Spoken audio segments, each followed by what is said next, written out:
I am Jayan. My friends call me Jayan. My full name is Jayakumar Chelatong. I come from a group known as Thanal, which was founded in 1986 as a response to environment health research, or primarily research on environment issues and natural history. And we were a network of individuals working together for doing our bit for contributing for the conservation or saving the environment in whatever way we can.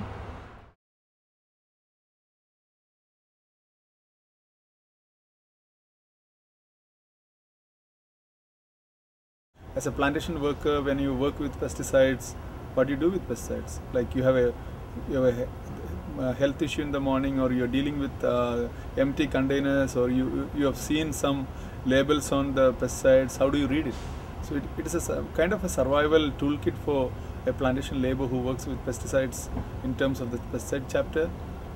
It's the same thing, like it applies to a local housewife in a rural setting who understands the implications of pesticide. And basically, I think the only limitation we had initially was the book comes in English, so we had to translate that into Malayalam so that it becomes accessible for the people who can read and write. And we also have plans to do a bit more outreach with the contents of the book, so that even people who can't read can understand what the book is, and they can go to some of the local community leader to get the assistance. India is a country of the history of environment health issue, with starting way back in 50s with the pesticide accident, which led to the pesticide regulations. But recent times, we are every year or every month probably we are haunted by the Bhopal and its problems, and we were pained by the fact that the community got more and more poisoned and exposed because there was nothing to help them in terms of preventing the exposures and telling them what to do. And in that sense, I think the relevance of the book to communities in India is great, and probably the way it is written in the simplest language, straight to the people, as a everyday guide, will definitely help people in terms of using it and applying it in their daily lives, and probably helping to reduce the exposure in terms of pesticides, and also campaign for sustainable practices and waste management.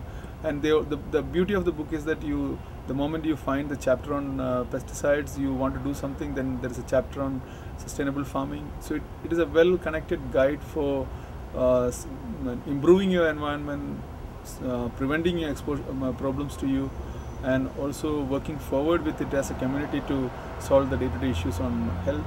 And primarily it exposes very clearly the connections or the intersections between health and environment. So the person, to be healthy, he need to maintain the healthy environment, and that connections are pretty clear, and the guide is a kind of a toolkit which can be applied in terms of improving the environment, also protecting the health.